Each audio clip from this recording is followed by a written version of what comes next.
All right, buckle up, because today we're diving deep into something you specifically requested. Oh, yeah. Boosting your vocabulary. Yes. For more fluent and confident English. It's going to be good. Now, before you panic, we're not expecting you to memorize the entire dictionary. Not at all. This is about those key words, the kind that can make a real difference in how you express yourself, especially in those situations you mentioned where you want to feel more confident and articulate. Exactly. And luckily, the source material we're using is super organized with 60 powerful words, Wow. grouped into 6 helpful categories. I like it. Though it is kind of funny that the source itself is structured like a podcast episode. Very meta. Yeah. But we'll skip those instructions and jump right into the good stuff. Okay, let's unpack this first category, expressing opinions. Okay. The first word that jumps out at me is concur. Ooh. It just sounds so much more decisive than a plain old I agree, you know? Absolutely. Concur implies you've actually considered the information and come to a thoughtful agreement, which could be especially powerful, say, in a professional setting, Right. where you want to project competence. Oh, that's a good point. It's not just about using fancy words. It's about choosing the right word to convey the specific message you want. Exactly. And speaking of conveying messages, the next word, imply, reminds me of something you mentioned. Uh-huh. You said you sometimes struggle to give feedback delicately. Oh, yeah. Well, imply could be your secret weapon there. Ooh, tell me more. So instead of directly criticizing, you can imply your suggestion. Okay. For example, instead of saying, that report was too long, Right. you could say, I wonder if the report's key points could be summarized more concisely. Oh. You're implying that it needs to be shorter without directly saying it. That's brilliant. It softens the criticism while still getting the message across. I can definitely see myself using that. See, it's all about understanding the nuances of these words and how they can be applied in real-life situations. Okay, I'm starting to get really excited about this. What else do we have in this category? Well, we have refute, which is perfect for dismantling a flimsy argument. Uh-huh. Politely, of course. Right. Remember those meetings where someone proposes an idea that just doesn't hold up? Oh, I know those meetings all too well. Refute allows you to disagree respectfully while presenting evidence or logic to back up your stance. So instead of just saying, I disagree, I could say something like, I understand your point, but I'd like to refute it by presenting these statistics. Exactly. It shows that you've considered the other perspective but have a well-reasoned counter-argument. Very effective. Okay, I'm loving these words already. Now, what about this pair, imply and infer? I always get those mixed up. Ah, yes, a classic linguistic conundrum. Remember that example we just discussed about implying feedback? Yes. Well, if someone inferred from your subtle suggestion that the report needed to be shorter, Right. that would be on them drawing a conclusion from what you implied. Okay, so imply is on the speaker side and infer is on the listener side. Got it. You got it. Now, there's another word of this category that I think would be particularly useful for you. Okay. Assert. You mentioned wanting to be more vocal in meetings, right? Oh, yes. Sometimes I feel like I fade into the background a bit. Well, assert is your power word. Imagine yourself saying, I want to assert that we need to prioritize user experience in this project. Wow. I can already feel the difference. Assert just has this air of confidence and conviction. Exactly. It shows that you're not afraid to speak your mind and that you believe in the value of your contributions. This is fantastic. I'm already feeling more empowered to express my opinions effectively. Okay, what's next on our vocabulary adventure? Let's move on to personal qualities.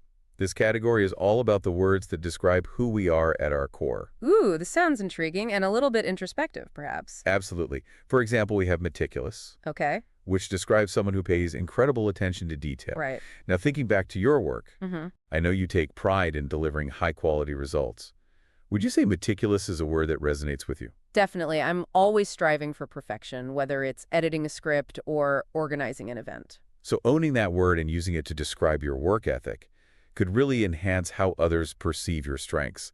You could say something like, I'm meticulous in my approach to project management, ensuring that every detail is accounted for. I love that. It's not just about sounding smart, it's about accurately representing my skills and values. Precisely. And speaking of values, the next word, resilient, is one that I think we can all relate to. Oh, absolutely. Life throws curveballs, and it's all about how we bounce back. Exactly. Resilience isn't about avoiding challenges. Right. It's about having the inner strength to overcome them. Mm-hmm. And remember that setback you told me about how you handled that difficult client situation? Oh, yeah. That's a perfect example of your resilience in action. You know, you're right. I never thought of it that way, but I did manage to navigate that situation effectively and learn from the experience. Exactly. So when you encounter future challenges, remember that experience and the strength you demonstrated.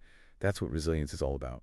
Wow, this is really powerful stuff. I'm starting to see how these words aren't just about expanding my vocabulary. They're about reframing my thinking and recognizing my own strengths. That's exactly the point. Now, before we move on, I noticed that candid appears in two categories: Oh. personal qualities and sophisticated conversations. Hmm. I wonder what that tells us about the importance of honesty.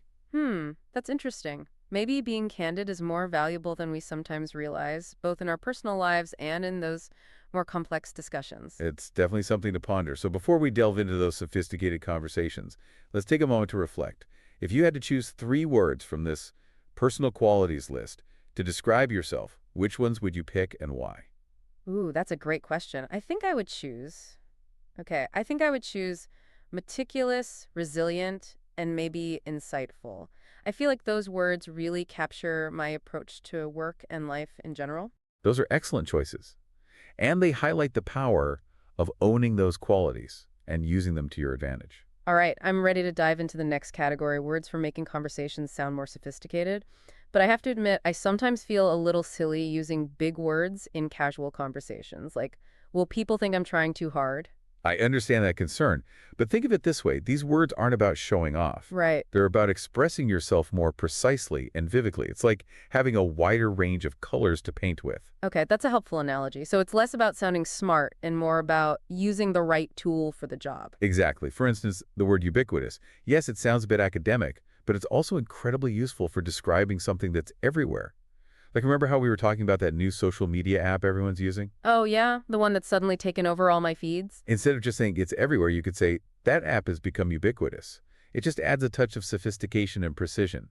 You're right, it elevates the language a bit without sounding pretentious. Okay, I'm starting to see the appeal. What other sophisticated words do we have here? Well, there's ephemeral, Okay. which describes something fleeting or short-lived. Right. Now, think about that feeling you describe when a really great book ends, or when you finish a project you've poured your heart into. Oh, I know that feeling well. A mix of satisfaction and a little bit of sadness that it's over. Exactly. It's a bittersweet feeling, and ephemeral captures that perfectly. You could say the joy of finishing that project was wonderful, but also somewhat ephemeral. That's beautiful. I'll definitely be adding ephemeral to my vocabulary arsenal. And, it doesn't have to be reserved for deep philosophical discussions. You could even use it to describe something as simple as a beautiful sunset. Oh, that's true. The sunset's colors were vibrant yet ephemeral. I love it. See, these words can add depth and richness to any conversation, even everyday ones.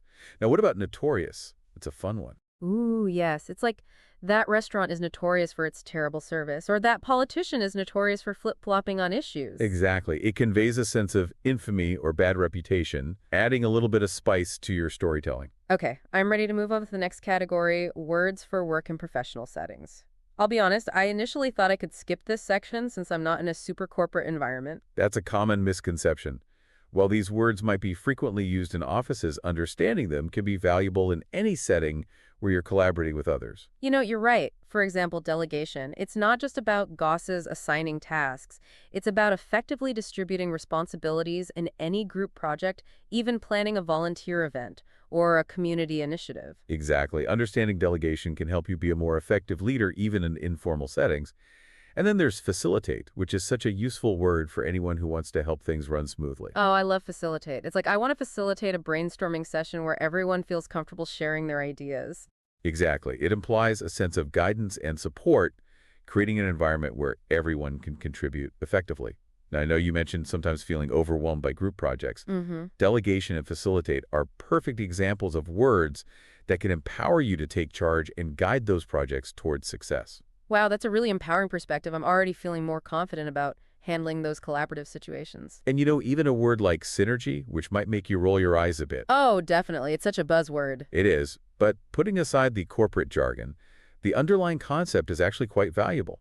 Synergy is about recognizing that the combined effort of a group can be greater than the sum of its individual parts. Okay, when you put it that way, it does make sense. It's about the power of collaboration and how different skills and perspectives can come together to create something truly amazing. Exactly. And that's a powerful concept to understand regardless of your work environment. All right, I'm starting to see the value in these work and professional settings words. They might not be the most glamorous, but they are incredibly useful for clear communication and effective teamwork. And speaking of clear communication, let's move on to a category that's all about expressing ourselves authentically, emotions, and reactions. This is where things get really interesting. Oh, I love this category. These words are so much more nuanced and evocative than just saying, happy or sad. Exactly. It's like having a whole spectrum of colors to describe the complexities of human emotion. For example, exasperated. It perfectly captures that feeling of utter frustration and annoyance, like when you're dealing with a never-ending queue or a computer that just won't cooperate. Oh, tell me about it. I felt that way just this morning when I was trying to book a flight online and the website kept crashing. I can imagine it's much more specific and vivid than just saying annoyed, right? Absolutely. And then there's elated. It's not just happy, it's a feeling of pure joy and exhilaration, like when you achieve a long-awaited goal or receive wonderful news. Exactly. And what's interesting is that understanding a wider range of emotion words can actually help us to better regulate our own emotions. Oh, how so? When we can accurately label our emotions, we can start to understand the triggers that cause them and develop strategies for coping with challenging situations. That's so true. If I can pinpoint exactly what I'm feeling, it's easier to figure out how to address the issue or shift my mindset. It's like having a roadmap for my own emotional well-being. Exactly. It's about becoming more emotionally intelligent, both in understanding ourselves and in empathizing with others. Okay, this is fascinating. So it's not just about expressing ourselves, it's about understanding the emotions behind the words. Precisely. And speaking of understanding, how are you feeling right now? Let me see. I think I'm feeling a mix of intrigued and inspired. This deep dive is really opening my eyes to the power of language. That's wonderful to hear, and it's a perfect example of how expanding our vocabulary can enhance our self-awareness and emotional intelligence. All right, I'm excited to explore our final category, words for everyday conversations. These are the words we use all the time, but maybe we could be using them more effectively. Exactly. It's about refining our everyday language to express ourselves with greater clarity and impact. For example, the word tedious. We all have those tasks or activities that we find boring and repetitive. Oh, absolutely. Filing paperwork, cleaning the bathroom, waiting on hold. The list goes on. Exactly. But instead of just saying, ugh, this is so boring, you could say, this paperwork is incredibly tedious. It just adds a touch of eloquence to your complaint. Huh, I love that. It's like elevating the art of complaining. Precisely. And then we have substantial, Okay. which is a word you can use to describe something significant or meaningful. Right. It could be a substantial meal, a substantial accomplishment, or even a substantial improvement in your communication skills. Ooh, I like that. It adds a sense of weight and importance. Exactly. And finally, we have inevitable, which is a great word to use when discussing trends or events that seem certain to happen. Like, it's inevitable that technology will continue to advance at a rapid pace, or it's inevitable that this cake will be devoured in minutes. Huh. Both excellent examples. You know, I'm really impressed with how versatile these everyday conversations words are. They might seem simple at first glance, but they can add so much depth and nuance to our everyday language. Exactly. It's all about choosing the right words to convey our thoughts and feelings with precision and clarity. And remember, this deep dive is just the beginning of your vocabulary journey. That's right. It's about continually exploring language, experimenting with new words, and finding those hidden gems that allow us to express ourselves more authentically and effectively. And who knows, maybe one day you'll be the one casually dropping ephemeral and ubiquitous into everyday conversations, leaving everyone in awe of your eloquence. Huh, I wouldn't mind that, but seriously, this has been such an eye-opening experience. I'm feeling inspired to pay more attention to my language and to embrace the power of words. That's fantastic. And remember, the journey of language exploration is a lifelong adventure. There's always something new to learn, and the possibilities for expression are endless. You know, as we wrap up this deep dive into powerful vocabulary, Right? I think it's important to remember that this isn't just about sounding smarter. Absolutely. It's about so much more than that. Right. We've talked about how the right words can help you be more persuasive in meetings, Yes. give feedback more delicately, even navigate those tricky group projects you mentioned. Precisely. A richer vocabulary is like having a sharper set of tools. It allows you to express yourself with more nuance and precision, Uh-huh. whether you're writing an email, Right. giving a presentation, Right. or just having a casual conversation. It's like the difference between using a bull knife and a razor-sharp one. Oh, You can still get the job done with the dull knife, but the sharp one makes it so much easier and the results are so much cleaner. I love that analogy. And just like with any skill building, a strong vocabulary takes practice. Totally. But it's not about memorizing a bunch of fancy words and then awkwardly shoehorning them into every sentence. Definitely not. It's about understanding the subtle shades of meaning, Mm-hmm. the contexts in which certain words are most effective, Right. and then using them in a way that feels natural and authentic to you. So it's not just about the quantity of words we know, it's about the quality of our understanding and how we use them. Exactly. And that's where the real power lies. So, dear listener, as we wrap out this deep dive, Okay. we want to encourage you to embrace the journey of language exploration. Don't be afraid to pick up a dictionary, browse through a thesaurus, or even just pay close attention to the language used in books, articles, and conversations. And remember, even incorporating just one new word from this deep dive into your regular vocabulary can make a noticeable difference. It's like adding a new color to your palette, a new spice to your cooking, a new tool to your toolbox. And who knows, maybe you'll inspire someone else to start paying more attention to their own language. Exactly. And that's how we create a ripple effect, raising the level of communication and understanding for everyone. So with that in mind, we encourage you to go out there and experiment with your newfound vocabulary. Don't be afraid to make mistakes, Yes, to play with words, and to discover the endless possibilities of expression. because the power of language is within your grasp, and the journey of learning is one that never truly ends. That wraps up our deep dive into powerful English vocabulary. We hope you've enjoyed this exploration and that you'll continue to discover the magic and the power of word. Until next time, happy communicating. Okay, but really, think about it for a sec. How often are we all using words that kind of, sabotage what we're trying to say? Like little sneaky words making us sound less confident. It happens more than you think, and it's wild how these tiny words can really affect how people see us. Yeah. Especially at work, right? Totally. Which is why we're diving into this article, 11 words you should stop saying immediately. We're not just going to list them, though. We're breaking down why they're bad, and most importantly, giving you swaps so you can sound more powerful. Think of it like upgrading your communication one word at a time. First up, the word just. Ugh, I'm so guilty of this. You're writing an email and it's like, I just wanted to follow up, or just a quick question. Why does just make us sound so unsure? It's subtle, but just makes your request smaller, almost like you're apologizing for it. Imagine waiting to hear back about a project, and you're like, I just wanted to follow up on the proposal. What's that say? Makes me sound hesitant, like I shouldn't even be asking. Right. But what if you just said, I'm following up on the proposal? It's tiny, but you sound way more confident taking charge. No more tiptoeing, you own it. Exactly. Mm-hmm. And that shift can change how your message lands big time. Okay, another tricky one. Actually, this feels like a trap almost. Oh, it can be. Actually, often slips out when we're correcting someone or giving a different view. But imagine someone's like, actually, I think we should go a different way. How's that feel? Like they're shutting down my idea before even thinking about it? It can sound condescending, even if they just meant to add to the discussion. Taking out actually makes it more collaborative. Like instead of, actually, I have a question about that, you can say, I'm curious about this part. More like inviting a chat, not shutting it down. Perfect. Still saying your thing, but it keeps the flow going, respectfully. Now, maybe this one feels like almost self-sabotage, wouldn't you say? It is. You wouldn't use maybe if you were really sure of your idea, so why hedge? I guess it's like we're scared to commit to our thoughts, you know? And that hesitation can hurt your credibility, especially at work. Decisiveness often equals competence. Instead of, maybe we should consider this. We should consider this. Hear the difference. It's like you're leading, not just dipping a toe in. Right. Showing confidence in your idea, inviting others to follow. Okay, this one bugs me. Saying sorry when there's no need. Why do we apologize for, existing, basically? It's a thing, isn't it? Mm.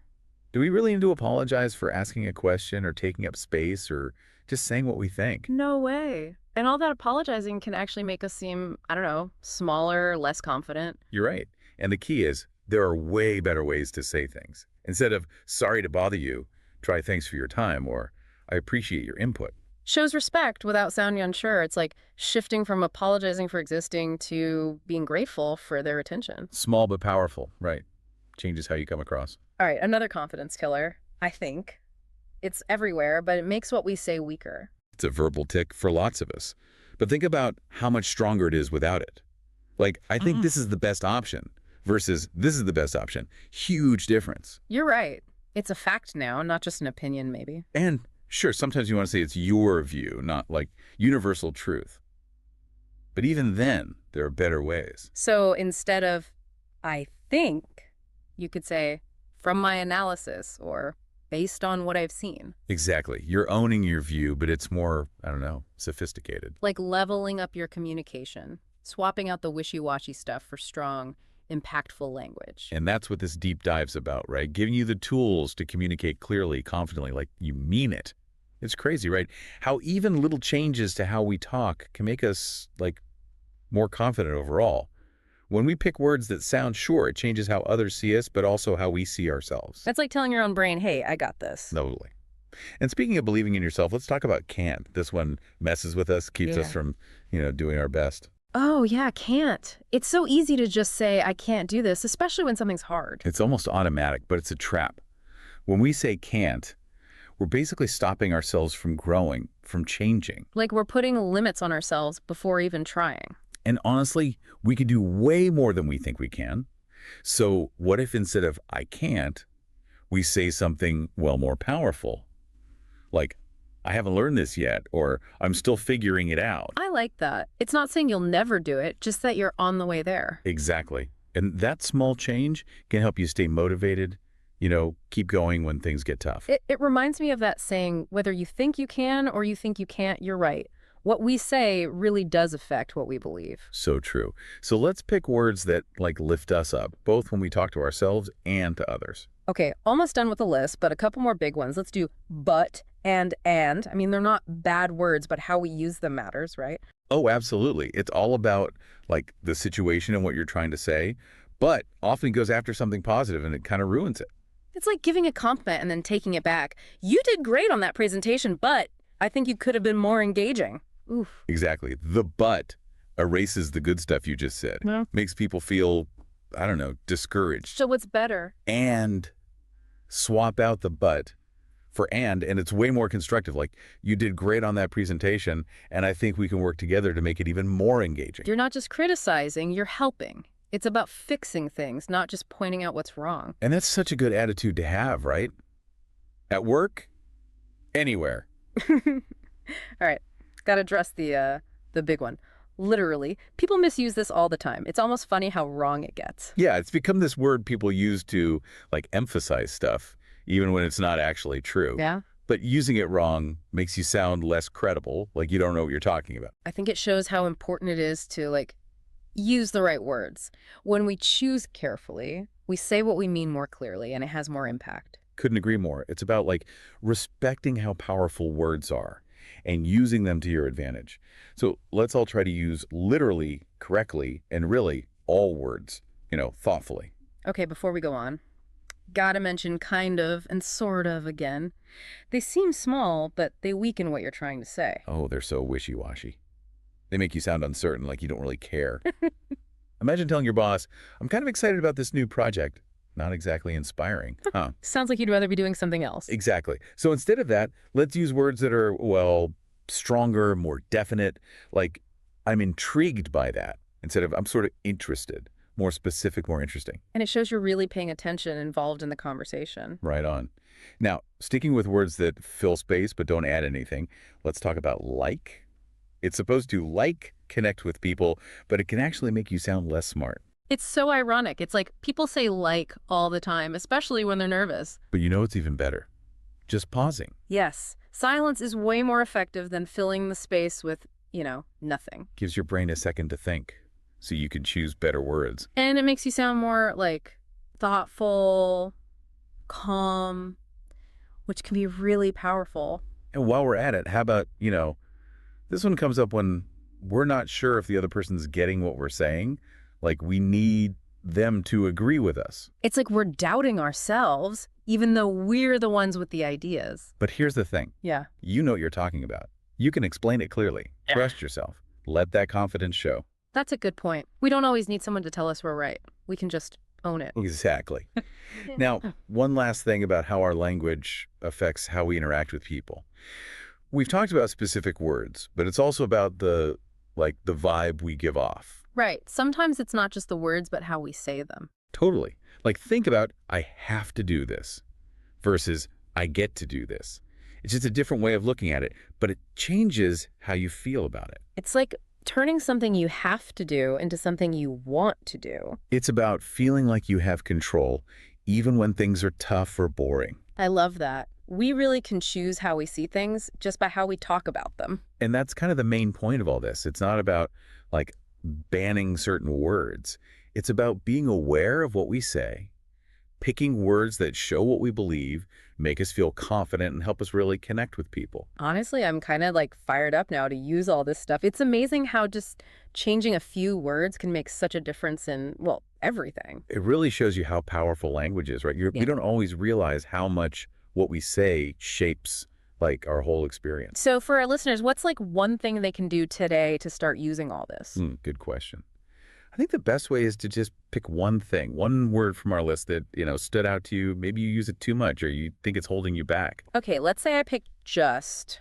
What then? Try to, completely stop using it for a week. Pay attention to when you want to say it in emails, conversations, even just thinking to yourself. Like a little challenge? See what happens when you change just one word. Exactly. I bet you'll be surprised. See how people react when you're more direct, more confident. And notice how it makes you feel. You might find that not saying just makes you sound more sure of yourself. And D actually makes you more confident. So it's like teaching your brain to use better words by default. Yeah. And the more you do it, the easier it gets. It's like exercise. The more you use those confident words, the more natural they'll feel. Makes sense. So it's not about being perfect right away. It's about getting better over time. Exactly. And hey, you don't have to do this alone. Tell a friend about the episode or a coworker and help each other out. You could even make it fun. Point out when someone slips up. That's a good idea.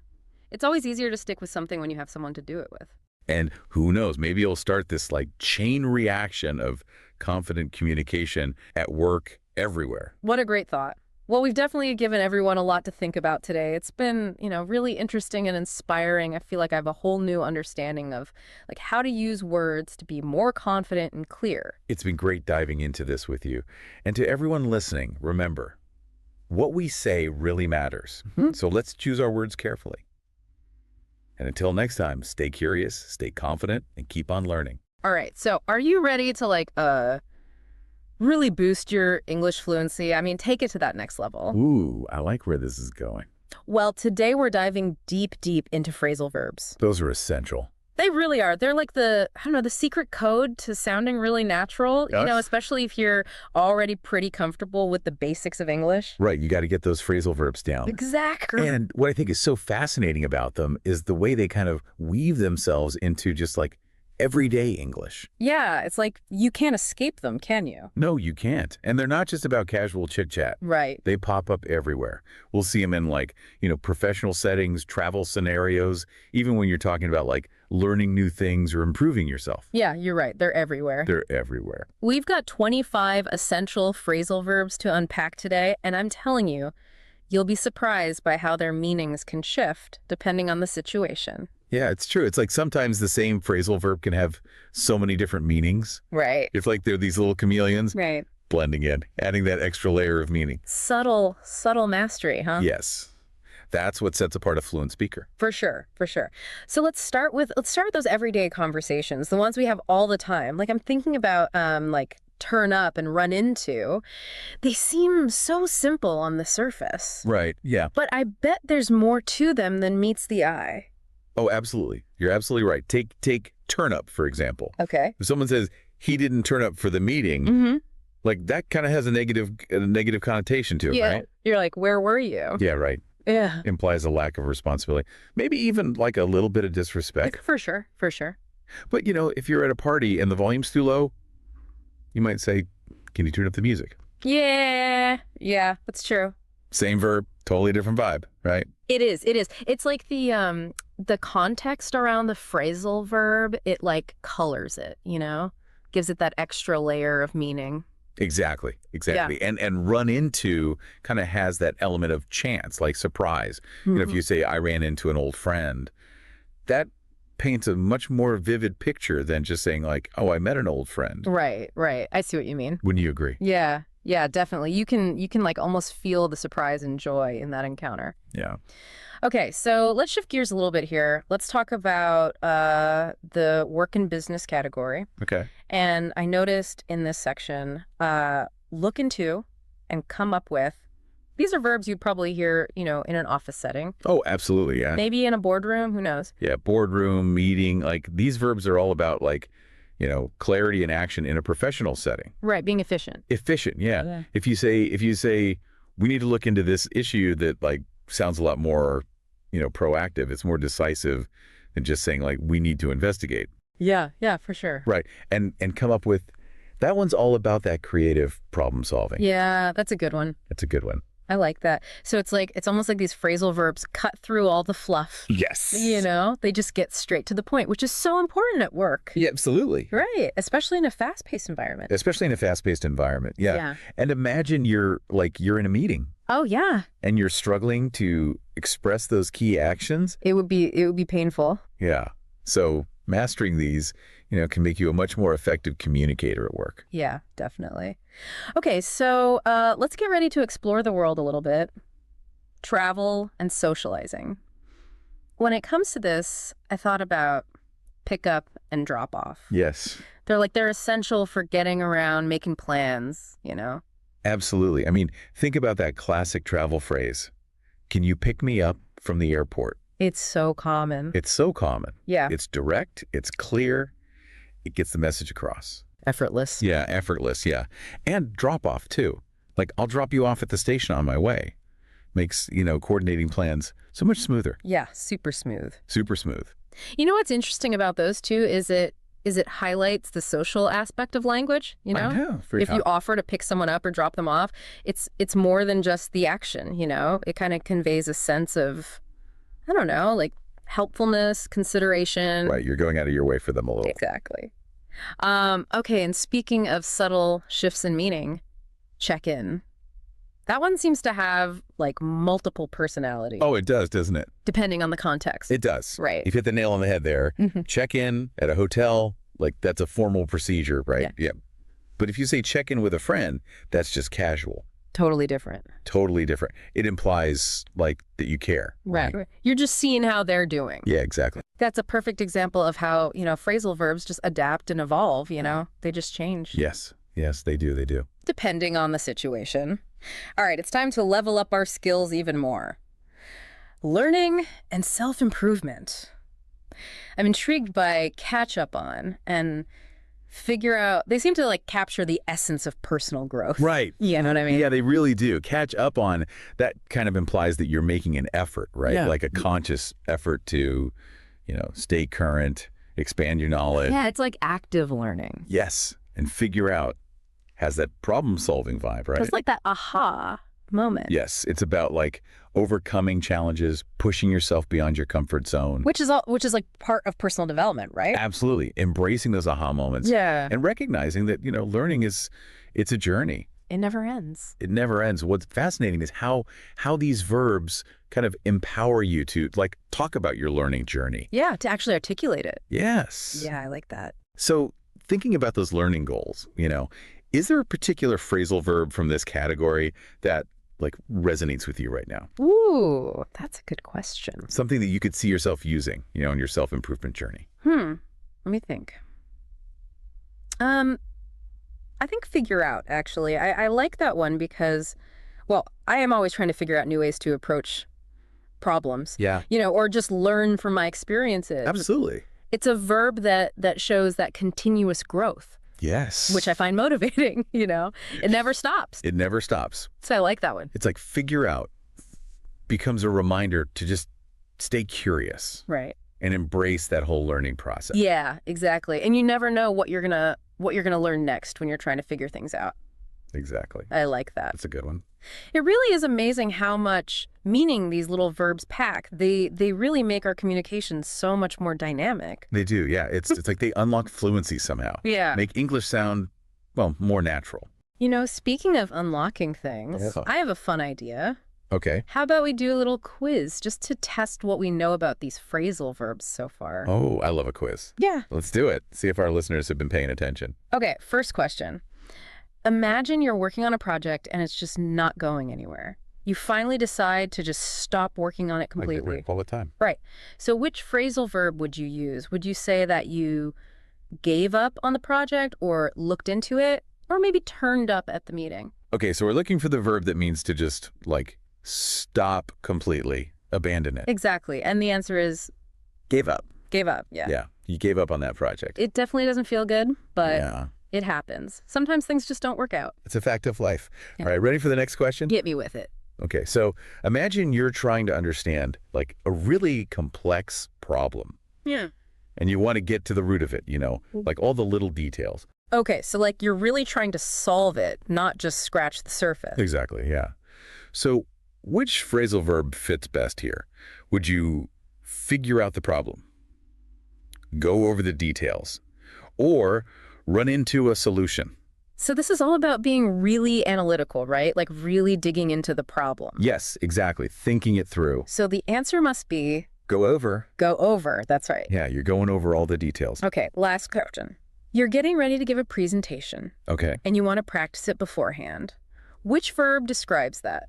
Would you show up at the presentation, come up with a new idea, or maybe run through your speech? This one is all about getting ready, Yeah. rehearsing, making sure you know everything. Yeah. Making sure it all flows, all the pieces are in place. Exactly. So the answer has to be Run through. run through. Yeah. You got to run through that presentation. Make sure you're prepared for anything. Exactly. Well done, listeners. You guys are pros. You're really getting the hang of these verbs. You're going to be fluent in no time. But this is just the beginning. I mean, there's so much more out there, when it comes to phrasal verbs. Oh, yeah. So many. It's like a whole other world. It is like another level of fluency. It is. So before we finish our deep dive today, I want to talk about how to actually make these 25 verbs part of your everyday English. Yeah. It's one thing to understand them, Right.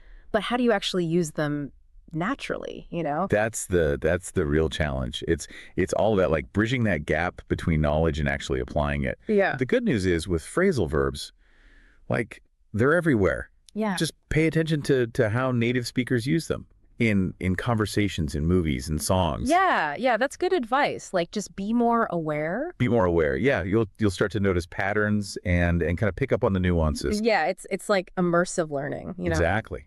And don't be afraid to experiment. Yeah. Try using these phrasal verbs in your own conversations. Oh, yeah, for sure. You might stumble a bit at first. Yeah, of course. But that's okay. That's all part of the learning process. Right, you're not going to get it perfect the first time. Exactly. Yeah. But the more you practice, the more confident you'll become. Of course. It's like anything, right? Practice makes perfect. Exactly. But sometimes just like jumping in can be a little overwhelming. Yeah. Do you have any tips to make the learning process a bit more, I don't know, organized? Oh, absolutely. Like a great technique is to use flashcards. Oh, yeah. Like write the phrasal verb on one side and then maybe like an example sentence on the other. Yeah, classic. Classic, yeah. That way you're not just like memorizing the definition. You're actually seeing it in action. Right. You see how it works in a sentence. Exactly, yeah. Another good strategy is to keep like a phrasal verb journal. Oh, that's a good idea. Every time you encounter a new one, just jot it down. Yeah, like your own personal dictionary. Exactly. And you can add an example sentence too. Yeah. You'll be amazed at how quickly your vocabulary will grow. Yeah, that's a great idea. Before we wrap up completely, I'm just curious, do you have like a go-to phrasal verb? One that you just use all the time? Ooh, that's a good question. Yeah. I think mine would probably be breakdown. Oh, yeah. It's so versatile. Mm-hmm. You can break down a problem, you can break down a concept, you can even break down a wall. Yeah, it's true. It just means to analyze something, make it more simple, make it more manageable. Yeah, and it works in so many situations. I think that's what's so cool about phrasal verbs, right? Yeah. They're adaptable. Yes. And once you start using them, your English just sounds so much more natural. It really does. Yeah. So just remember, this deep dive, this is just the beginning. Yeah. Keep exploring, keep practicing, and most importantly, have fun with it. Yes. Learning should be fun. It should be fun, yeah. Yeah. The more you enjoy it, the more you'll learn. Absolutely. So as you go about your day-to-day, what phrasal verbs are you going to try to use? Yeah, good question. Will you brush up on your skills? Will you look out for some new opportunities? I might try to dream up a new adventure. Ooh, I like that one. The possibilities are endless. They are. It's been so fun diving into the world of phrasal verbs with you. It has been. Happy learning, everyone. And that's a wrap on our exploration of these fascinating little, bundles of words. We hope you feel inspired to embrace phrasal verbs, make them a part of your everyday English, because fluency is a journey, not a destination, right? And every step you take brings you closer to mastering this amazing language. Thanks for joining us. Okay, so get this. Today we're looking at how to boost your English fluency with like just 19 words. Wow. Yeah. Crazy, right? Sounds too good to be true, but that's what this whole deep dive is about. Yeah. We're going to look at the source material. It's like a crash course for English fluency. Just 19 words. You know, it's interesting because a lot of people think that to be fluent, you have to know tons of words. Right, right. But this is like the opposite. It's about using the right words at the right time. Oh, I like that. Like having a toolbox. Exactly. With just the tools you need. Yeah. So where do we even start with this? There's like all these different categories in the source material. Well, the first one that comes to mind is transition words. Okay, transition words. You know those little words that connect your ideas? Like however and therefore. Exactly. Those are great examples. Yeah, we use those all the time. Yeah. But they're so important. Yeah, I never really thought about like why they're important. Well, think about it this way. Okay. If you were listening to someone and they just jumped from one idea to the next without any transitions, It'd be so jarring. that sounds so spread. Where are you going with this? Yeah. So transitions help everything flow. And when you use them well, you sound more organized, more articulate. Right, because you're guiding the listener. Exactly. You're not just like throwing random ideas out there. It's like you're saying, hey, stick with me here. I'm taking you somewhere. Okay, that makes sense. So those little words really make a difference. They do. Now, I want to talk about something that I struggle with. Okay. It's those power verbs Yeah. and clarity adjectives. Like, why say something is good Right. when you could say it's compelling? Exactly. Or insightful. Yes. Like, think about a time when you were just captivated by something. What words would you use to describe it? Exactly. You want to use words that paint a picture. Okay. And strong verbs do that. So instead of saying, I made a new strategy, Yeah. you say, I implemented a new strategy. Exactly. So that's much stronger. Oh, it sounds so much better. Right. But sometimes I just don't have those words at my fingertips. Right. You know? I know what I want to say, but Yeah. It can be tough. yeah. But that's the beauty of this 19-word thing. You don't have to learn a million words. Yeah. Just focus on these key ones. So quality over quantity. Exactly. And it's not about trying to sound like super smart. Right. It's about being clear and effective.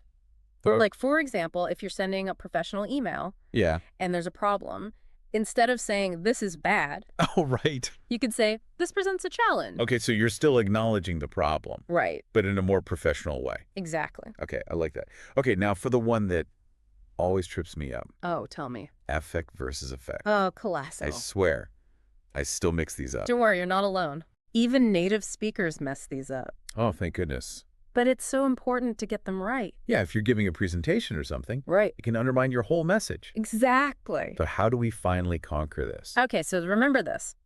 Affect is usually a verb, Other. meaning to influence. Okay. And effect is usually a noun, meaning the result.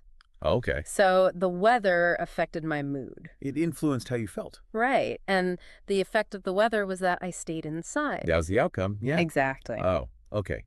That makes a lot more sense now. Good. So we've got our transition words, our power verbs and adjectives, and we've tackled those tricky word pairs.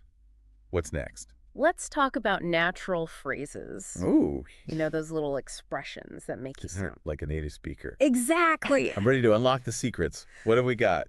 Well, the source material mentions things like out of the blue, hit the nail on the head, think outside the box. Okay, so I actually use those. Yeah. But I never thought about how they might sound Yeah. to someone learning English.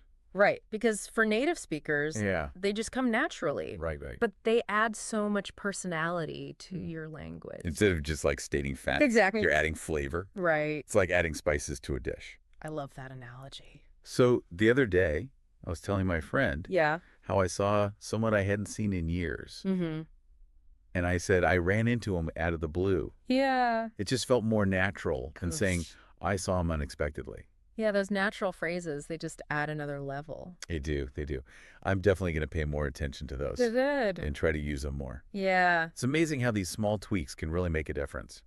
That's what this whole 19-word approach is about. Yeah. Giving you the tools to communicate better. So we've got our transitions, our power verbs, tricky pairs, natural phrases. What's the final tool in our fluency toolbox? Let's talk about those advanced nouns. Oh, okay. You know, words like dilemma, momentum, consensus.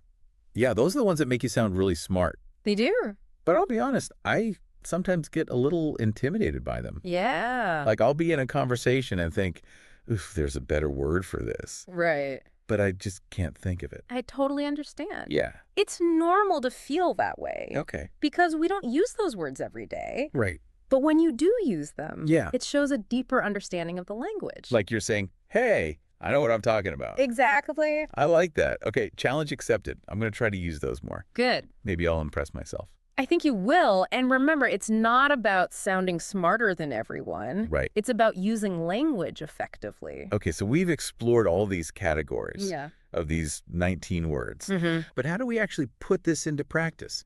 The source material does mention some practice tips. It does. It talks about the importance of practice. Right, because it's not enough to just know the words. Exactly. You have to use them. You have to actually use them. Yes. And one tip is to start small.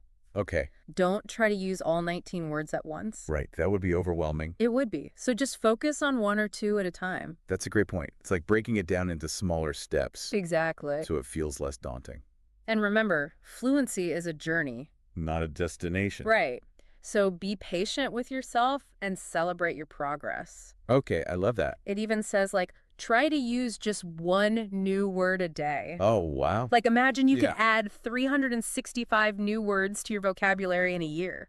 That's amazing. Oh. That would totally change the game. Right. And doesn't even sound that hard. No. I could definitely use one new word a day. Yeah. It's like a fun little challenge. It is. It's all about that momentum, you know? Yeah, those little wins. Exactly. It keeps you going. And it makes it feel less overwhelming. Totally. Like this whole less is more idea. Yeah. Focus on the essentials, Right. master those, and then you'll sound more fluent. Exactly. It's about being intentional. Right. Yeah. Choosing the words that really matter. You know, we've all had those moments where someone says just the right thing Yes. and it just hits you. It's powerful, right? It is. Like it makes you think or feel something. Exactly. And that's the power of choosing your words carefully. It is. You know, there's that famous quote. It's Yeah. like, I would have written a shorter letter, but I didn't have the time. That's so true. Right. Because being concise, Yeah, it actually takes more effort, it does. but it's worth it. Yeah, it's the difference between just speaking and Ah. really communicating. Exactly. Think about a speech that's moved you. It's Mhm. probably not full of like jargon or super complicated words. Right. It's simple but powerful. Yeah. The words resonate with you. They do. It's like Like what? it's like a chef who uses just a few high quality ingredients Okay. Yeah. but creates an amazing dish. Oh, I like that. Yeah, they're not trying to like overwhelm you with flavors. Right. It's all carefully selected. So if we apply that to language, Yeah. it's about being mindful of how we combine words. To get our message across. Exactly. It's like the grammar of fluency. It is. It's not just knowing the words. It's Yeah. how you put them together. Yeah, the structure, the tone, the emphasis. That. You know, as we're talking, I'm realizing Mhm. fluency isn't just about sounding native. No. It's about connecting with people. Exactly. It's like building bridges. Yeah, between minds and heart. When you can express yourself clearly, Yeah. it opens up so many possibilities. I mean, you're free to share your ideas, Mhm. your stories, Yeah. without feeling limited by language. Exactly. That's so empowering. It is. Fluency lets you participate in conversations, build relationships, advocate for things you care about. Wow. You can even inspire others with your words. I love that. It's about having a voice Yes. and using it. And, you know, I've definitely held back from saying things. Really? Yeah, because I wasn't sure if I could say it right. Oh, I get that. But with practice, Yeah. those barriers come down. Okay, so this 19-word approach, Yeah. it's like a starting point to build From from. feeling intimidated to feeling empowered. We talk a lot about personal growth on this show. Yeah. And I think language is such a big part of that. Totally. It's how we express ourselves. Yeah. How we connect with the world. It's essential. And it's a journey that never really ends. It doesn't. Language is always changing. That's true. So there's always more to learn. Okay. I think this is a good place to take a pause. Sound good. But don't go anywhere. We'll be right back. We have more to share. All right. So we're back. And I was just thinking, this whole fluency thing, it's not just about sounding like a native speaker. Right. It's about really connecting with people. It is. It's like you're able to Yeah.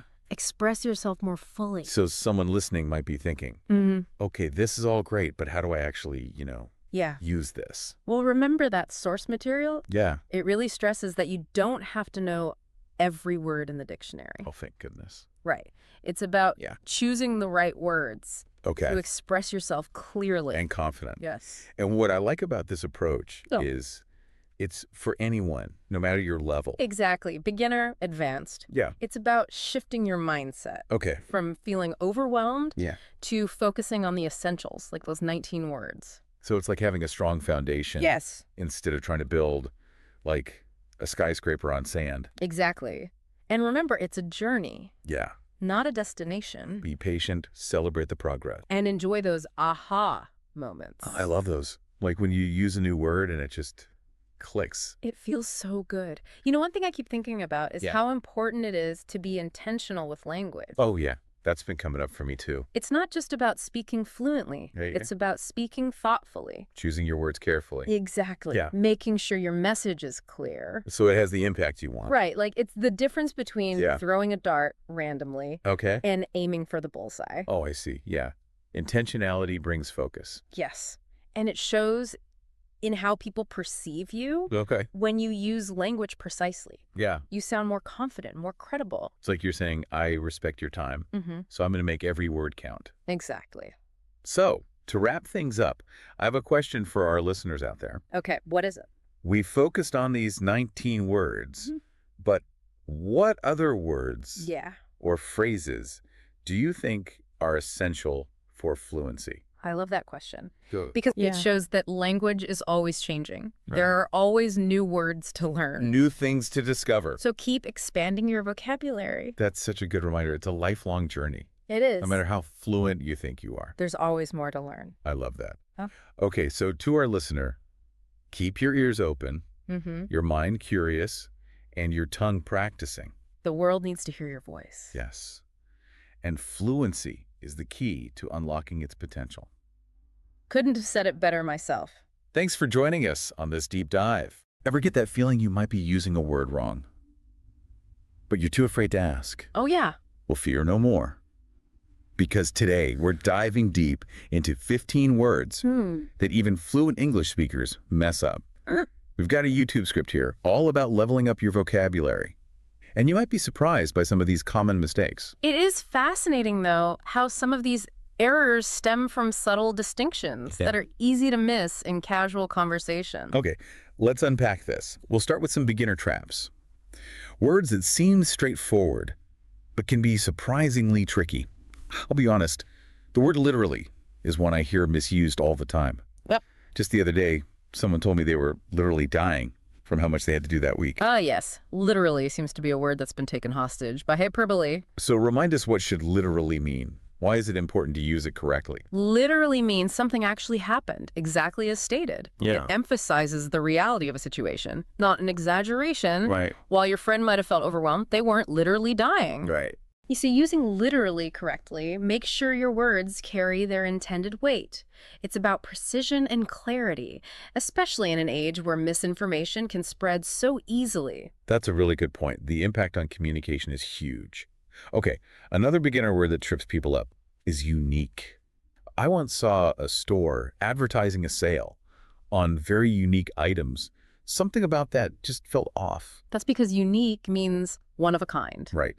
inherently special. It stands alone. Right. So adding modifiers like very or quite is redundant and actually weakens the impact of the word. So instead of saying something is very unique, how can we highlight that specialness in everyday conversation? Let the word unique speak for itself. Okay. You could say that painting is truly unique or her style is unique. You're emphasizing the inherent specialness without needing to qualify it further. That's so interesting. I can see how that subtle shift makes a big difference.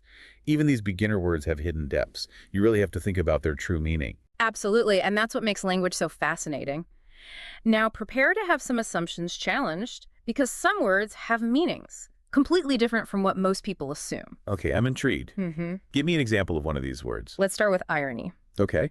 Many people confuse irony with simple coincidence or bad luck. For example, someone might say, "It's so ironic that I won the lottery and then got hit by a car."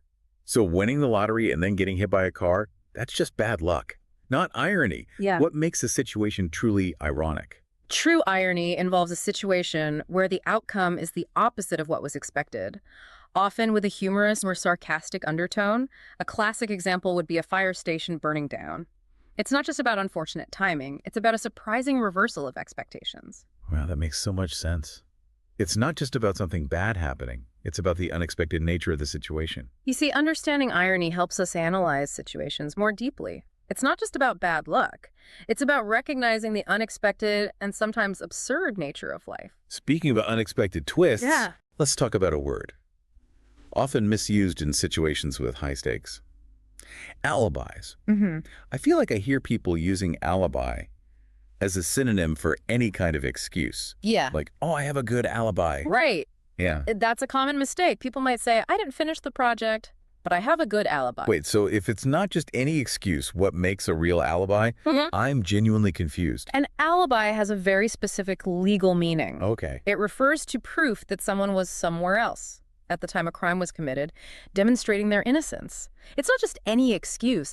It's evidence that clears someone of suspicion. So using alibi to explain why you didn't finish a project wouldn't really make sense. Exactly. Using alibi in casual conversation when you simply mean excuse can actually undermine your credibility. It shows a lack of precision in your language. Okay, this is making me rethink how I use these words. What other intermediate words are lurking out there, ready to trip us up? How about a word that's often confused with its near opposite?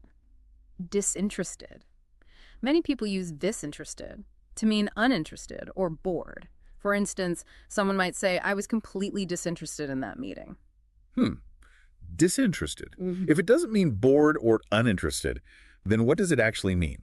Disinterested actually describes someone who is impartial or unbiased, free from personal stake or interest in a situation. A good example would be a judge who must remain disinterested in the outcome of a case. Okay. They can't be swayed by personal opinions or biases. So if I wanted to say that I found the meeting boring, disinterested wouldn't be the right word to use. Precisely. In that case, uninterested or bored would be more accurate. Right. Disinterested implies neutrality and objectivity. It's about being impartial, not uncaring. I never realized how a single word could completely change the tone and meaning of a sentence. It's all about understanding those subtle but powerful nuances. Absolutely. And that's what we're here to explore. Are you ready to be bemused by the next word? Bemused. Okay, you've definitely got my attention. What's so tricky about this one? People often think bemused means amused or entertained. Okay. You might hear someone say, I was bemused by his silly jokes. So if bemused doesn't mean amused, then what's the real meaning? Bemused actually means puzzled, bewildered, or even slightly confused. Think of it as a state of mild perplexity, for example. You might be bemused by a riddle you can't solve. Huh? Or a strange event you don't fully understand. So it's not about laughing at a joke. It's about that feeling of, wait, what just happened? That makes a lot of sense. Imagine someone watching a magic trick. Right. Their brow furrowed, a slight smile playing on their lips. Yeah. That's bemusement. It's not amusement, but a fascinated perplexity. Okay, now I'm really starting to understand the difference. Bemused is a much richer word than I realized. It's about that space between amusement and confusion. Exactly. And these subtle distinctions can make a big difference in how your message is received. Are you ready for our final intermediate word? Bring it on. I'm ready to tackle anything. All right. Let's explore a word that's often misused to describe something grand or impressive. Enormity. People often use enormity to emphasize the sheer size or scope of something. You might hear someone say, I was overwhelmed by the enormity of the project. That's how I usually use it. But I have a feeling it doesn't quite mean what I think it means. What's the real meaning? While enormity can relate to size, its primary meaning leans towards something more serious and weighty. Okay. It often refers to extreme wickedness, outrageousness, or the sheer gravity of a situation. Right. Particularly in a moral or ethical context. So it's less about physical size and more about the weight of the implications. Precisely. For instance, if you were discussing a horrific crime, you might speak of the enormity of the act to emphasize its moral depravity and the severity of its consequences. Wow, that puts the word in a whole new light. It's not just about something being big, it's about something being profoundly impactful, often in a negative sense. Exactly. It's a word that carries a lot of weight, both literally and figuratively. Okay, we've covered a lot of ground already. And I'm starting to feel the enormity, in the true sense of the word, of all these linguistic nuances. What's next on our journey? Next, we'll be venturing into the realm of advanced words, where the nuances become even more intricate. Are you ready to level up your vocabulary even further? Absolutely. I'm eager to see what other linguistic gems await us in this deep dive Yeah, into words. right. Could be great. Awesome. Fasten your seatbelts, because these advanced words can be real brain twisters. They're the ones that often pop up in intellectual discussions or professional settings, and misusing them can unfortunately make you sound less credible. Okay, I'm ready to face the advanced word challenge head on. Let's start with one that I've definitely struggled with in the past. Decimate. Decimate is fascinating because its common usage has drifted quite far from its original meaning. People often use it as a synonym for completely destroy, like saying, the hurricane decimated the coastal towns. Yeah, I've definitely heard it used that way. But if it doesn't mean to completely destroy, then what does it actually mean? Decimate has a very specific historical root. It comes from the ancient Roman practice of punishing mutinous troops by killing 1 out of every 10 soldiers. So the original meaning of decimate is to reduce by 1/10, not to obliterate completely. Wow, I had no idea. That's a pretty grim origin story for a word. So using decimate to describe the total destruction of a town wouldn't be quite right. Exactly. It's a case of hyperbole overtaking precision. While the impact of a hurricane can be devastating, it's unlikely to literally reduce a town's population by exactly 1/10. This is why I love these deep dives. You uncover these hidden layers of meaning that we often miss in everyday conversation. It's like learning a secret code. This word's bloody history reminds us that language carries the weight of the past. Even today, decimate suggests a severe calculated reduction, not total destruction. Okay, what other advanced words are waiting to be decoded? Let's tackle one that often gets misused in academic circles: peruse. Peruse. I'll admit I've been guilty of using this one incorrectly myself. I always thought it meant to quickly skim through something. That's a very common misconception. In reality, peruse means to read thoroughly and carefully. It implies a close and attentive examination of a text, not a hasty glance. So if I said I perused the report before the meeting, it would mean I'd given it a very close read, not just skim the headings. Precisely. Using peruse correctly conveys a sense of diligence and attention to detail. It suggests you've really absorbed the information. This is another one of those aha moments. I'm realizing that using these advanced words correctly can signal a certain level of intellectual rigor. It shows you're not just skimming the surface. Exactly. It's about choosing words that accurately reflect the depth of your engagement with the topic. All right, bring on the next advanced word challenge. I'm feeling more and more confident with each one we tackle. Let's see if you can crack the code on this one. Nonplussed. Nonplussed. This one seems tricky. I've heard it used to describe someone who's calm and collected under pressure. Like, even though the presentation went wrong, she remained nonplussed. That's a clever guess, but it's actually the opposite. Nonplussed describes a state of being surprised and confused, often to the point of speechlessness.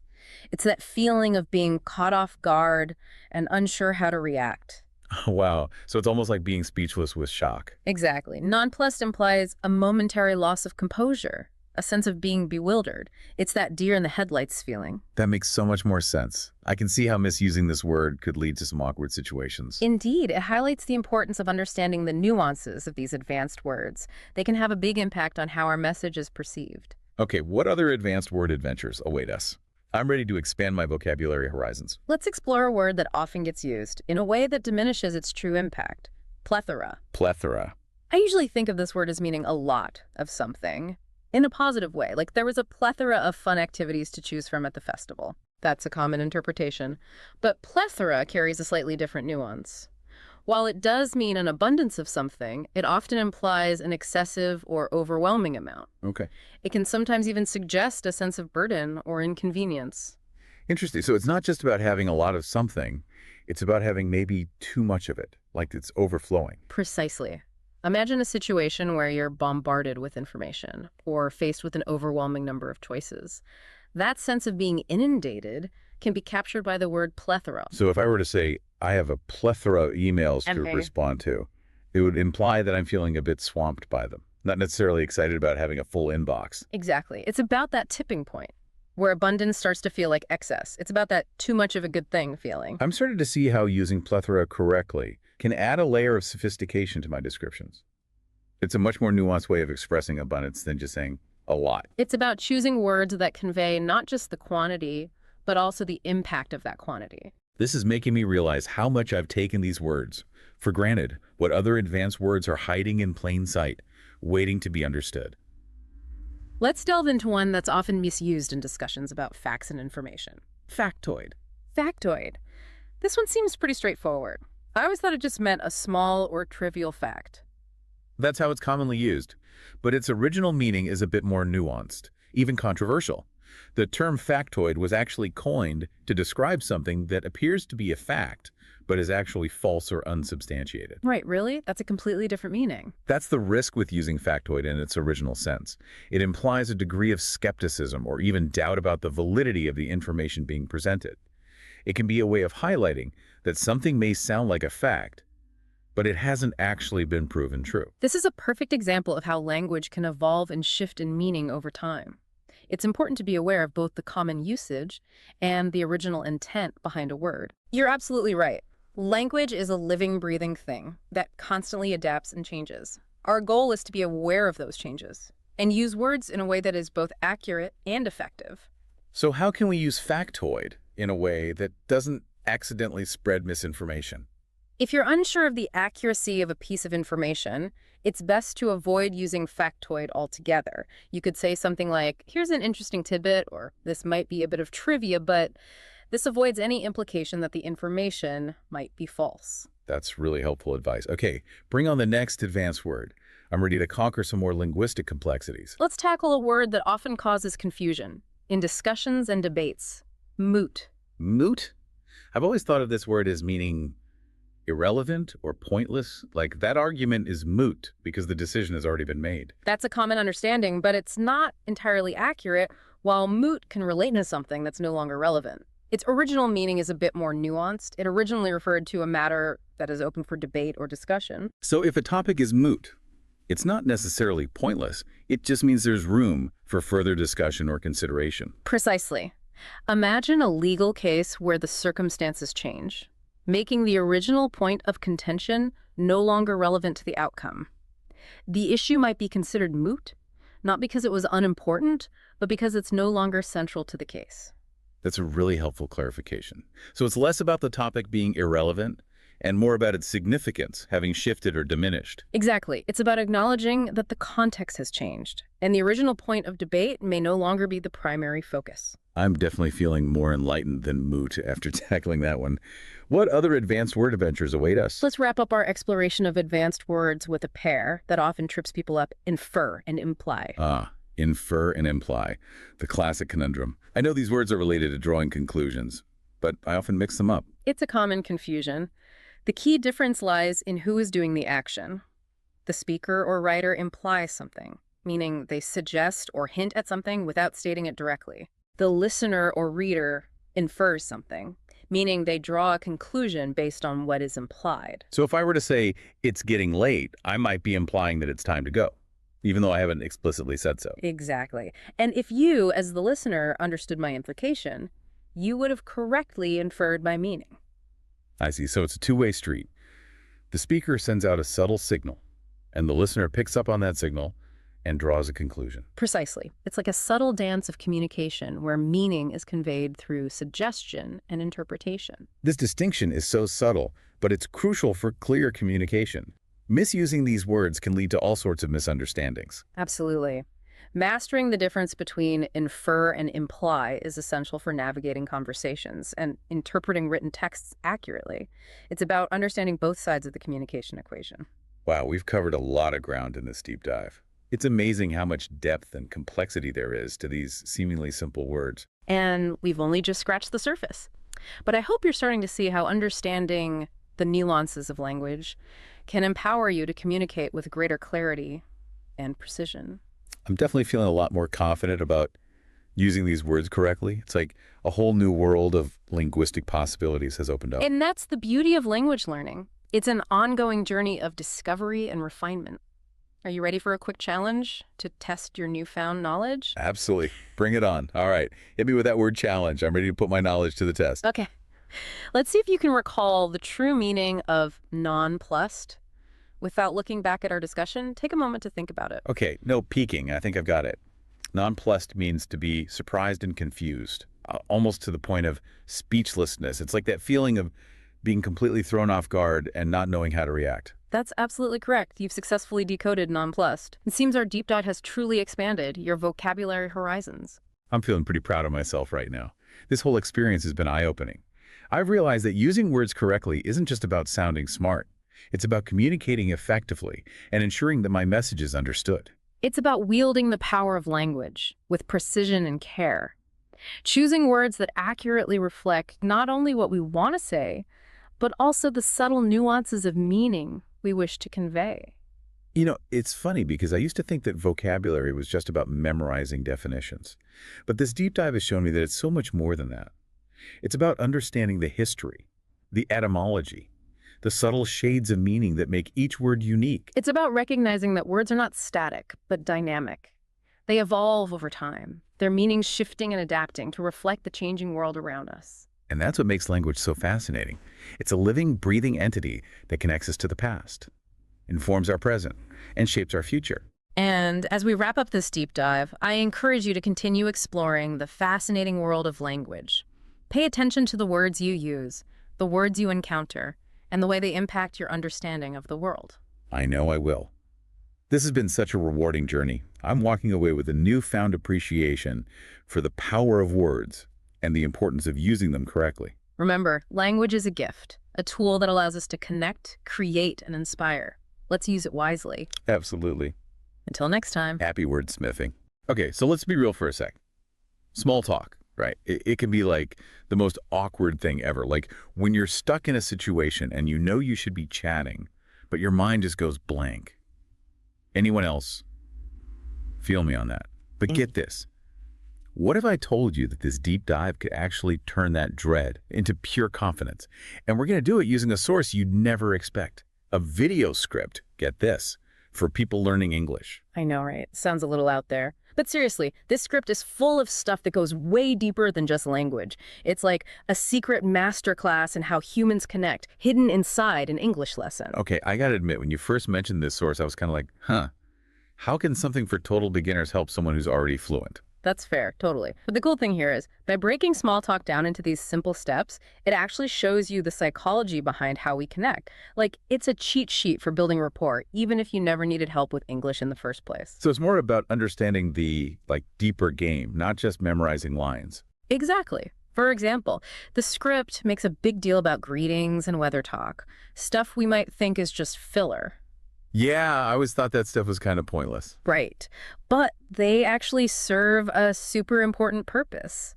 Like, humans are literally wired to bond over shared experiences. Okay. Even something as simple as complaining about the heat or, whatever the weather's doing. Okay, yeah, I guess I can see that. It creates that instant common ground, that we're in this together feeling, which is huge for starting any kind of connection. Wow, that's actually so true. I never thought about it that way. And the script goes even further. Instead of those boring old greetings like, "Hi, how are you?" it gives you phrases that fit the specific situation so you get a better response. Oh, I like where this is going. Give me an example. So say you're at a party. Instead of that robotic, "Hi, how are you?" try something like, "What brings you here?" Way more interesting, right? Way more. It's like you're actually interested, not just saying words. Exactly. It shows you're paying attention, and they actually get to share something about themselves. It's what they call a strong bid in, like conversation analysis stuff. Each thing we say is a bid to connect. Ooh, I'm digging this bidding concept. So we're all just out here trying to make the strongest bid to connect. Totally. And this script is giving us all the winning moves. Another one they have is, instead of just saying nice weather, you could say something like, "This weather's crazy, right?" It's like inviting the other person in on the joke. I like it. So it's making small talk feel, I don't know, less robotic. But what really stood out to me was the role-playing part. Ah, yes. That's where the magic really happens. The people who made this script, they get it. Knowing the right words isn't enough. You got to actually practice using them. And role-playing is the best way to do that. But what if you don't have someone to practice with? Isn't that kind of, I don't know, weird to do alone? For sure. But you can totally do it in your head. It's called mental rehearsal. Basically, you just picture yourself in different situations. Hold on. So you're saying By just imagining myself rocking these small talk moments, I'm actually getting better at it in real life. You got it. Might sound a little strange, but neuroscientists have found that when you rehearse something mentally, your brain fires up the same way it does when you're actually doing the thing. No way. That's so cool. It's like training your brain for social situations, like a cheat code for confidence. I'm already feeling less terrified about networking events or, just parties in general. It's crazy, right? How powerful our brains are. Like, this script really shows you how to use that power to, level up your social skills. I like that, level up. So we've talked about greetings, weather talk, even practicing in your head. What else does this script have up its sleeve? Okay, so one thing that really impressed me was the questions. They go way beyond those typical boring questions like, where are you from? Or what do you do? The usual suspects. Yeah, those can be so snooze fest sometimes. Right. Instead, they give you all these questions that are actually interesting, designed to, spark real conversations. Okay, I'm all about those real conversations. Tell me more. Give me the good stuff. So instead of asking, what do you do? Which can feel kind of like a job interview. They suggest asking, what do you like to do for fun? I mean, that's a classic for a reason, right? It gets people talking about what they're actually passionate about. Exactly. It's like you're inviting them to show you their real selves, not just their, LinkedIn profile. And if you really want to go deeper, you could try something like, what's the most interesting thing you've done lately? Ooh, I like that one. It's like a sneak peek into their adventures. You might even discover you have some cool stuff in common. Totally. Plus, it shows you're actually curious about them, not just trying to fill the silence. And they even have specific questions for different situations. Like, if you're at a dinner party, you could ask, have you tried any good restaurants lately? Perfect. Everyone loves talking about food. Instant conversation starter, right there. It's true. It's something we can all relate to, like enjoying a good meal. Okay, so we've covered greetings, weather talk, asking interesting questions, even mental rehearsal. But what about when you're ready to, make your escape? Does the script help with that too? Yeah, like how do you end a conversation without being rude? Don't worry, they got you covered. They have a bunch of different closing phrases depending on the situation. From a simple, it was nice talking to you, to something more like, hey, we should grab coffee sometime. Oh, I love that they include those follow-up suggestions. Yeah. Sometimes you really do click with someone, and it's good to have a way to, keep things going. Exactly. It shows you're, confident and interested, which is always a good look. And even if they can't meet up, it still leaves a good impression. They'll remember you as someone who actually wanted to connect. Yeah, it's like planting a seed, right? You never know where those initial conversations might lead. What about those times when you just need a quick, casual exit, though, like you're running late or something? No problem. They have those too. They suggest things like, catch you later or have a great day. Those are perfect for keeping it light and friendly without feeling like you have to, hang around forever. Okay, so whether you're aiming for a lifelong friendship or just a quick chat, it sounds like this script has given us a whole toolbox for navigating the social world. Yeah. It's like they took all the guesswork out of small talk and gave us a clear path to follow. It's pretty amazing. And what's so cool is that this script, even though it's for people learning English, it actually shows us some really deep things about human connections, like a reminder that we all want to feel understood, even in those little everyday conversations. So true. And I think that's what makes this deep dive so valuable. We're not just learning phrases, we're learning about what makes us human and how even a short conversation can make a difference, create a ripple effect. It's like we're seeing the world through a whole new lens now, right? Yeah. And that brings us to the best part, putting it all into practice. We've talked about a lot today, the different phases of small talk, how to make a bid for connection, even practicing in your head. But now it's your turn, dear listener. Take these ideas and make them your own. Yes. This is where the real transformation happens. We've given you the tools. Now it's up to you to use them. And remember, you don't have to be perfect. The goal isn't to become some kind of small talk robot. Exactly. Be yourself, be genuine, and use these techniques to connect with people in a real way. So let's recap the top 3 things we've learned from this unexpected deep dive into, mastering small talk. First, small talk isn't just random. There's a structure you can follow to make those conversations flow. Second, the words you use actually matter. This script has given us tons of phrases that are interesting, thoughtful, and perfect for different situations. And third, practice, practice, practice. Whether you're practicing in your head or even role-playing with a friend, the more you do it, the more confident and natural you'll become. It really is freeing, right? Yeah. Knowing you have these tools, it takes away that fear of messing up or saying the wrong thing. For sure. It's like having this, I don't know, secret weapon for social situations. And honestly, the biggest thing I'm taking away from this is small talk doesn't have to be something you dread. It can actually be like fun, a way to connect with people, 100%. What about you? What's sticking with you from all this? What did you find most helpful from looking at this script? It's funny. I think what resonated most was realizing that everyone, even people who seem super outgoing, they've probably felt that awkwardness too. This script shows that small talk is a skill, like something you can learn and get better at, just like anything else. Right. It's not like some people are born knowing how to do it and others aren't. Exactly. It takes so much pressure off. You can just approach those conversations with curiosity, like a little game. Just see what happens. I love that. A little game. It really can be like an adventure, Yeah. discovering something new about someone, even if it's just a tiny thing. And it reminds you that even those small moments, a quick chat, a smile, they can all make a difference. It's like we're all connected in this big web, and every conversation adds to that. Absolutely. So as we wrap up this deep dive into, well, the surprisingly interesting world of small talk, I want to leave you with this. Think about the next time you are in a situation where you know there's going to be some small talk. Maybe it's a party or a work event, even just grabbing coffee. What are you most excited to try out from all the stuff we talked about? Such a good question. Yeah. And hey, remember, it doesn't have to be perfect, okay? Just be yourself, be genuine, and see what happens.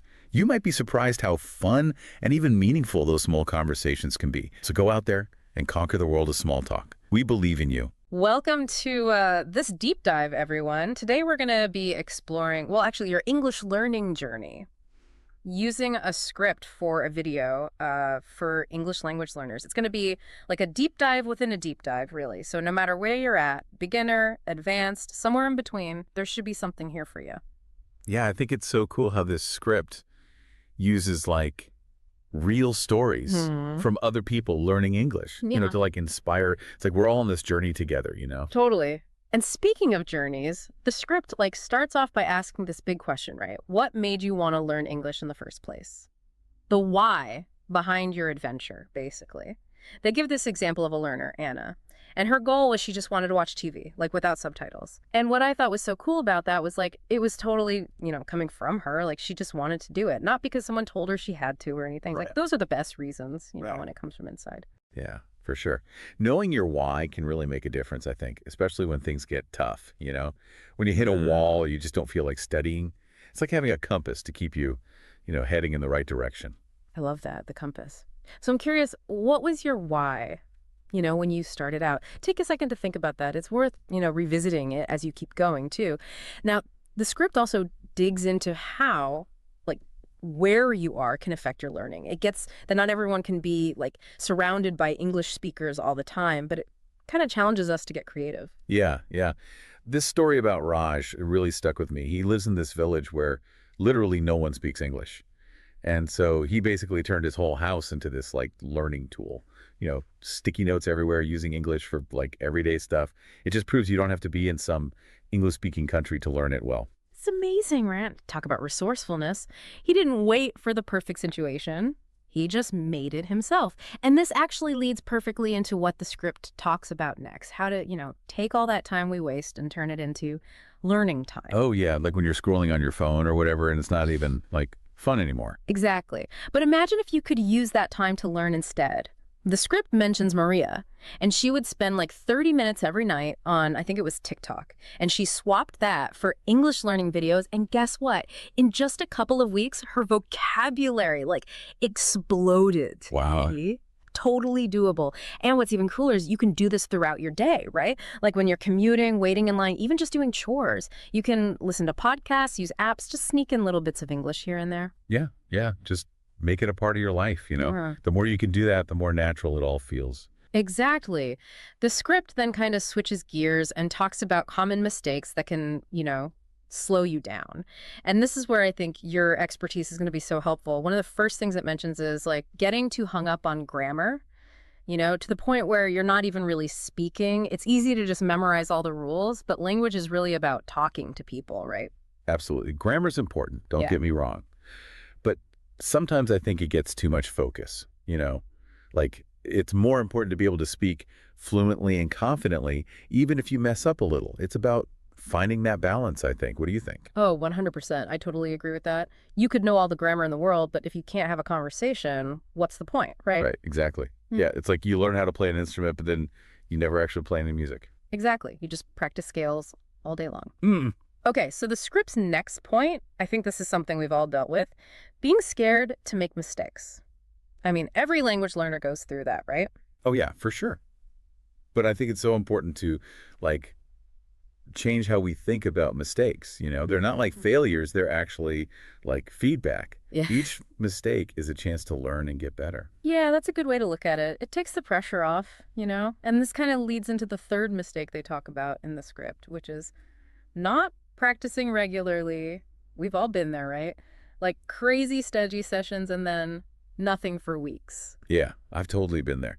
It's always better to do a little bit every day than a lot all at once. Yeah. It's like you wouldn't go to the gym once a month for 8 hours and expect to see results. You got to be consistent. So true. Short, consistent workouts, that's the key. Like the script mentions this learner who went from like these huge study sessions every now and then to just doing 30 minutes a day every day. And they saw way more progress. It's amazing, right? How much difference just a little bit each day can make. Yeah. Our brains, they actually learn better that way too, through repetition and like slow exposure, not cramming. So instead of trying to do it all at once, just find little ways to fit English into your day, right? Exactly. Okay, let's switch gears a little bit and look at what the script says about, learning English if you don't live in an English-speaking country. Yeah. Which can feel like a huge obstacle, but the script has some pretty encouraging examples. Yeah, I was really interested in that part. It comes back to what we were saying before about creating that immersive environment, even without actually being around English speakers. And technology can really help with this, right? Totally. Like apps for language exchange, online forums, even streaming services with subtitles. There's so much out there. Right. Like in the script, they talk about Marco from Spain, and he basically made like his own little English world at home, reading news in English, watching English YouTubers, even talking to friends online from other countries. Wow, that's awesome. It's like bringing the English-speaking world to you. You don't even have to get on a plane. Exactly. Which leads perfectly into the script's like final challenge, focus on output. Yeah. It's not enough to just understand English. You got to use it, by speaking or writing. Yeah, that's where the real learning happens, I think. Getting out there and actually using the language. I know it can be scary at first, but the more you do it, the easier it gets. The script suggests a few things you can try, like recording yourself speaking and then listening back to see what you can improve. Well, that's a good one. Or joining a speaking group, or even just writing like a short paragraph in English every day. I like that.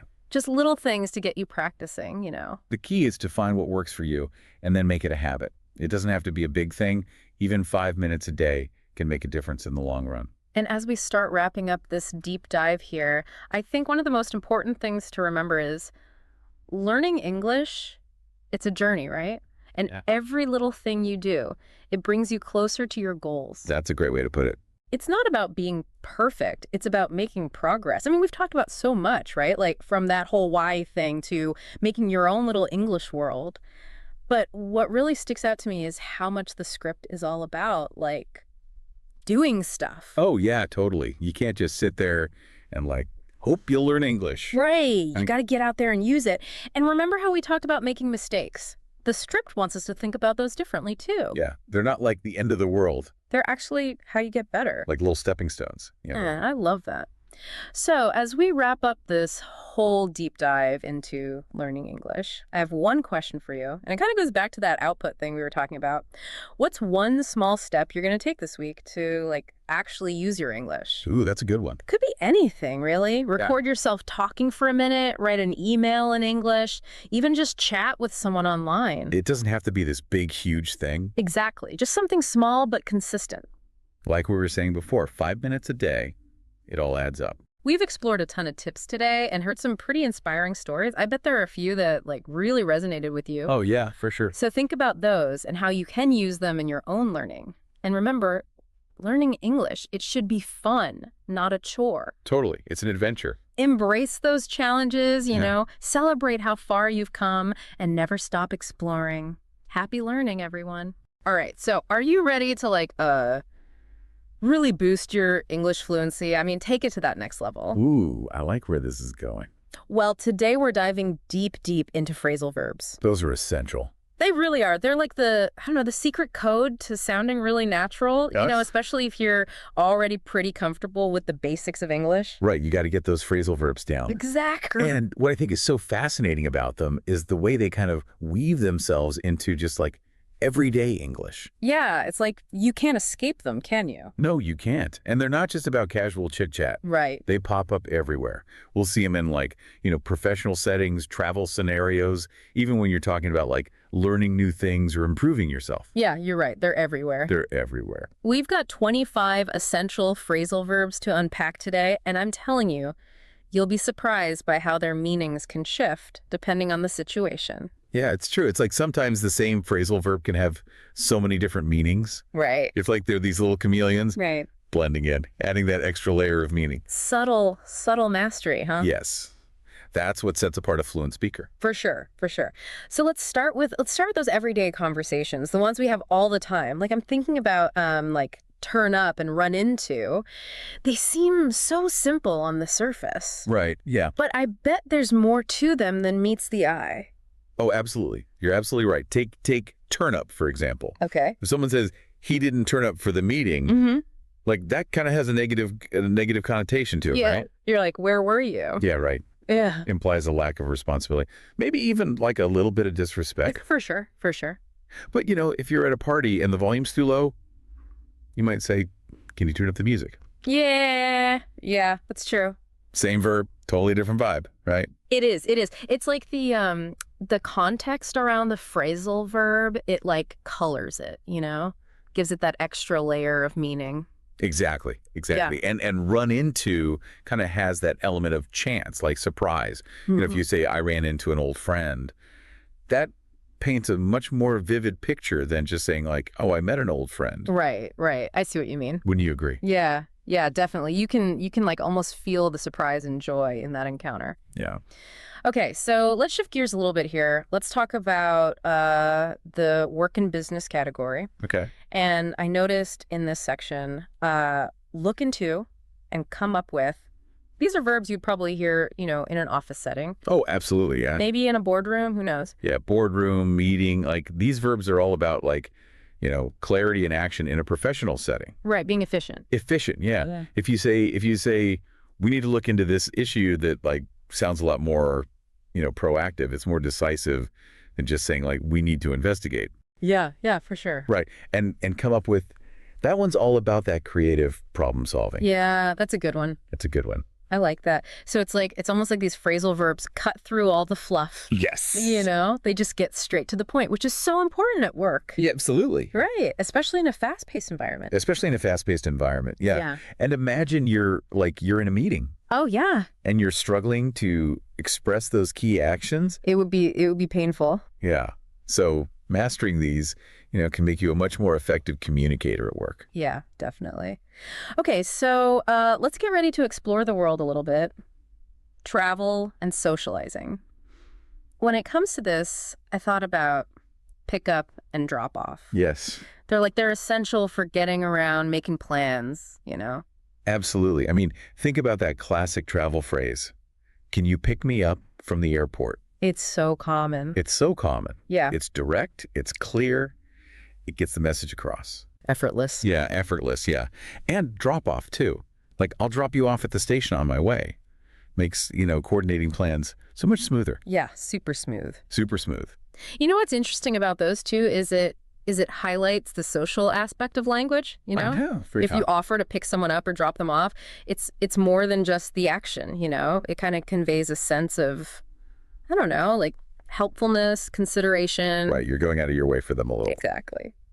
Okay, and speaking of subtle shifts in meaning, check-in.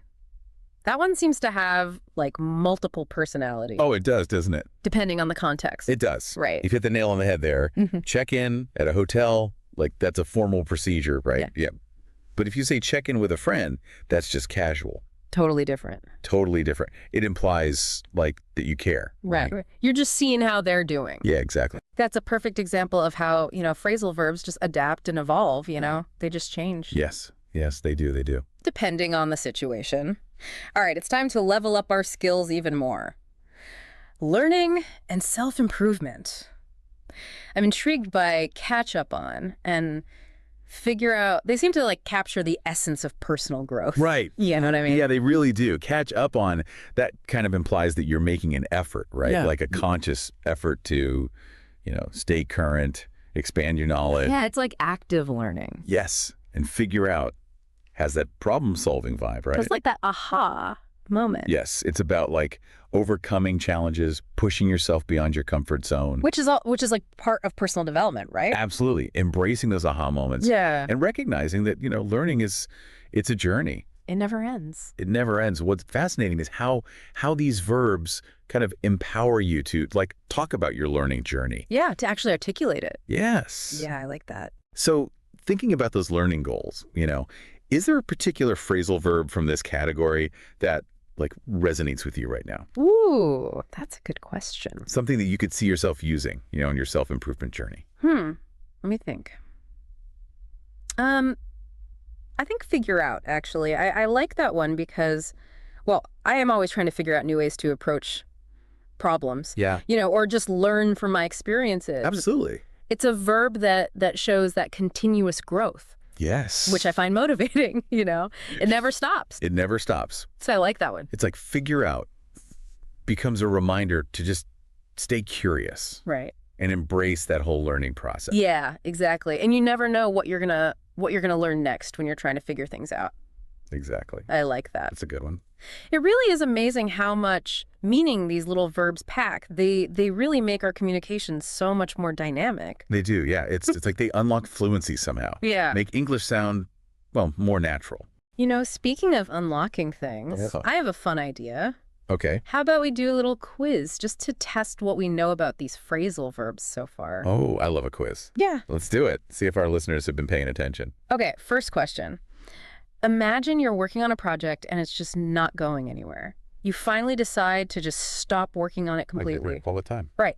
So which phrasal verb would you use? Would you say that you gave up on the project or looked into it or maybe turned up at the meeting? Okay, so we're looking for the verb that means to just like stop completely, abandon it. Exactly. And the answer is Gave up. gave up. Yeah. Yeah, you gave up on that project. It definitely doesn't feel good, but Yeah, it happens. Sometimes things just don't work out. it's a fact of life. Yeah. All right, ready for the next question? Get me with it.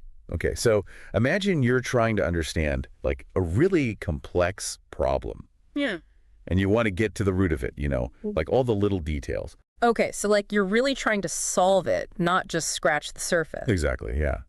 So which phrasal verb fits best here? Would you figure out the problem, go over the details, or run into a solution? So this is all about being really analytical, right? Like really digging into the problem. Yes, exactly. Thinking it through. So the answer must be Go over. go over. That's right. Yeah, you're going over all the details. Okay, last question.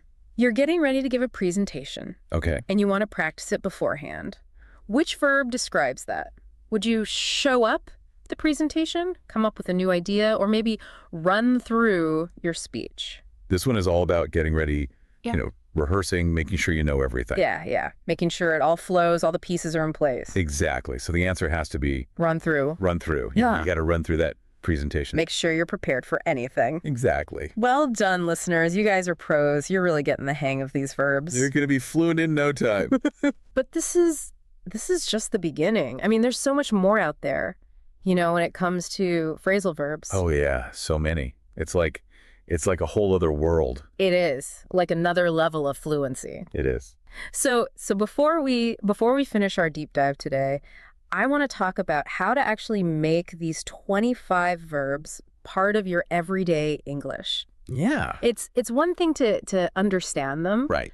but how do you actually use them naturally, That's the real challenge. It's all about like bridging that gap between knowledge and actually applying it. Yeah. The good news is with phrasal verbs, like they're everywhere. Yeah. Just pay attention to how native speakers use them in conversations, in movies, and songs. Yeah, that's good advice. Like just be more aware. Be more aware. Yeah, you'll start to notice patterns and kind of pick up on the nuances. Yeah, it's like immersive learning, Exactly.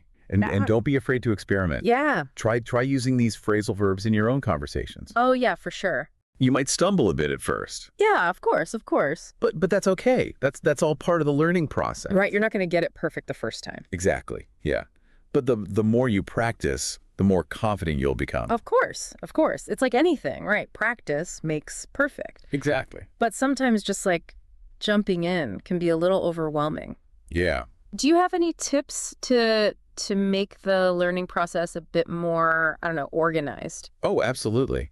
Like a great technique is to use flashcards. Oh, yeah. Like write the phrasal verb on one side and it may be like an example sentence on the other. Yeah, classic. Classic, yeah. That way you're not just like memorizing the definition. You're actually seeing it in action. Right. You see how it works in a sentence. Exactly, yeah.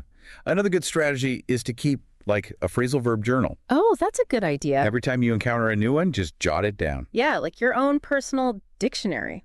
Exactly. And you can add an example sentence too. Yeah. You'll be amazed at how quickly your vocabulary will grow. Yeah, that's a great idea. Before we wrap up completely, I'm just curious, do you have like a go-to phrasal verb? One that you just use all the time? Ooh, that's a good question. Yeah. I think mine would probably be break down. Oh, yeah. It's so versatile. Mm-hmm. You can break down a problem, you can break down a concept, you can even break down a wall. Yeah, it's true. It just means to analyze something, make it more simple, make it more manageable. Yeah, and it works in so many situations. I think that's what's so cool about phrasal verbs, right? Yeah. They're adaptable. Yes. And once you start using them, your English just sounds so much more natural. It really does. Yeah. So just remember, this deep dive, this is just the beginning. Yeah. Keep exploring, keep practicing, and most importantly, have fun with it. Yes. Learning should be fun. It should be fun, yeah. Yeah. The more you enjoy it, the more you'll learn.